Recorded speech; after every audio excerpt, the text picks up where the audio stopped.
Pod mane kaunti ma Kisumu jonyuol bende kwa mondo dhi orangane na nyinge nyithindgi e skunde. Mai mano mayudore kaunti ma Kisumu kaluwore kanyo ni tok jogo ma bende koro noro kwayo mar bursary.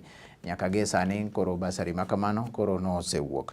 Jakom kamiti mochung'ne weche mag somo assembly ma Kisumu mano Pastor David Arao chiwo ler ka kwayo jonyuol mondo tim mano ka girito godo yepo mar skul mondo kik gibed gachien nade ka nyithindgi obiro yepo e dwe manyien.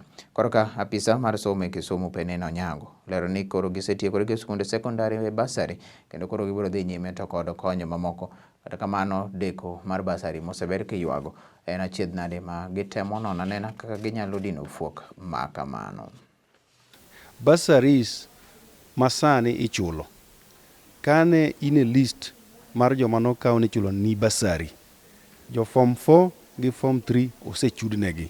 Sama owuene ichulo ne form 1 gi form 2 ma pesa dhi donjo school from today.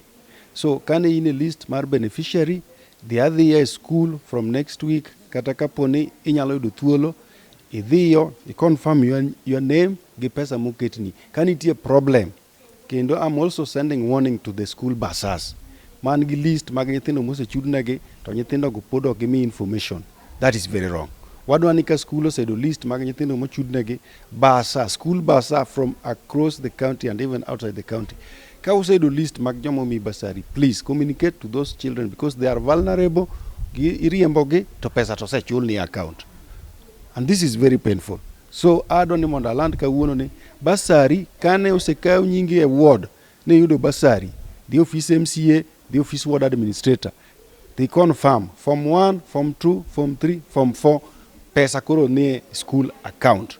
Modong en driving code colleges gi universities, which is also just about to be. Wasechulo form 3, wasechulo form 4, form 1 and form 2. So kaka jakomo wacho, jonyuol mag form 1 and 2 by next week gidhi adhi ward office gidhi yudo ka manifests ni kuro. Yes, and scholarships bende ne wasechulo te form 1 to 4. Manyiso ni up to now the secondary schools we are done with. Financial year 20, the current one is 2021 2022 wasechulo man. Ma 2019 2020 bende wasechulo. Mane wakuongo go mbele chien kacha. Koro manye wachulo sani is 2021 2022. Actually bende ok gikaw long. Today there is a process ma watiyogo. Kawuono watimo gimiluongo ni online transfer. Watiyo gi gimiluongo ni RTGS, where we feed all the monies into a system, a platform that is given to us by the KCB Bank. Koro ka wase feed to waoro. Probably gima nenre ni nyalo kelo delay eni samoro jonyuol kawo muda kapok odhi e ward offices. To pesa to dhi mosemiwa. So for now, wasetieko gi all scholarships, wasetieko gi form 1, 2, 3 and 4. Gima wadong godo, wadong gi colleges and driving schools. Koro